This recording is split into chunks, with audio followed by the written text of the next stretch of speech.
WC की ये तो एक बार नहीं अनेक बार बताया जा चुका है कि तीसरी बार मोदी सरकार, कांग्रेस की अगुवाई वाले गठबंधन की जो तैयारी है उसकी इतनी गांठें पड़ गई हैं और कई बार गांठ खुलती है, कई बार फिर गांठ बन जाती है और इस गठबंधन का कोई भविष्य नहीं है।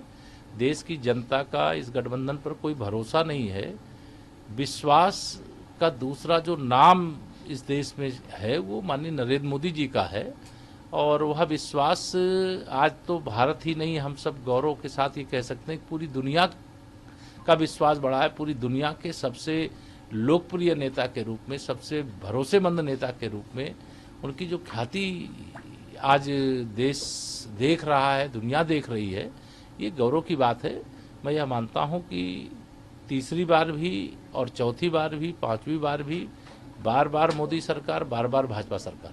5 राज्य नहीं, वो मीटिंग करे, ये उनके गठबंधन का विषय है, हमारा विषय नहीं है। हमारा एक लाइन का विषय है कि भारतीय जनता पार्टी जहां सत्ता में है वहां वापसी करेगी और जहां हम सत्ता में नहीं है वहां कांग्रेस को हराएंगे, कमल खिलाएंगे, सरकार बनाएंगे और 2024 में माननीय नरेंद्र मोदी जी के नेतृत्व में देश में सरकार के लिए यह जरूरी भी है।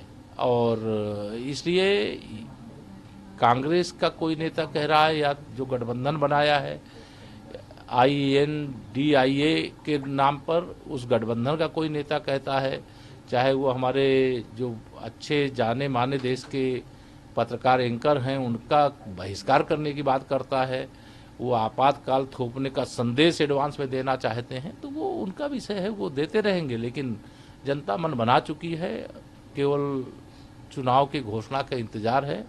जब EVM उसके सामने आएगी तो जनता कमल का बटन दबाएगी, मोदी जी को तीसरी बार देश का प्रधानमंत्री बनाएगी। लेकिन इसी पर कांग्रेस स्पॉन्सर जर्नलिज्म किया जा रहा है, led by PM Modi and BJP। हम असहयोग आंदोलन चला रहे हैं जो कि देश में अगर कोई नफरत फैलाता है उसके खिलाफ। देखिए, जिसकी मानसिकता लोकतांत्रिक नहीं होती है, जिसकी मानसिकता तानाशाही की होती है, जिसकी मानसिकता ही आपातकाल थोपने वाली होती है, वह इस प्रकार का व्यवहार करेगा। पत्रकार ऐसा नहीं है कि कोई पत्रकार भाजपा चालीसा पढ़ता है या मोदी चालीसा पढ़ता है। पत्रकार पत्रकार है।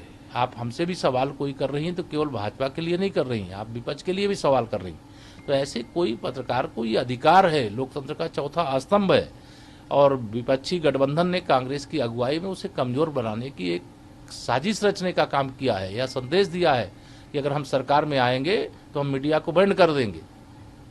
वन नेशन वन इलेक्शन पहली बैठक होने वाली है, इस बैठक को किस तरीके से समझते हैं? यह देश पूरा इस विचार का ही स्वागत करता है कि एक देश एक चुनाव होना चाहिए और एक देश एक चुनाव जिस दिन शुरू हो जाएगा, इस देश का विकास जिस रफ्तार से चल रहा है उससे दुगनी तिगुनी चौगुनी रफ्तार से चलने लगेगा।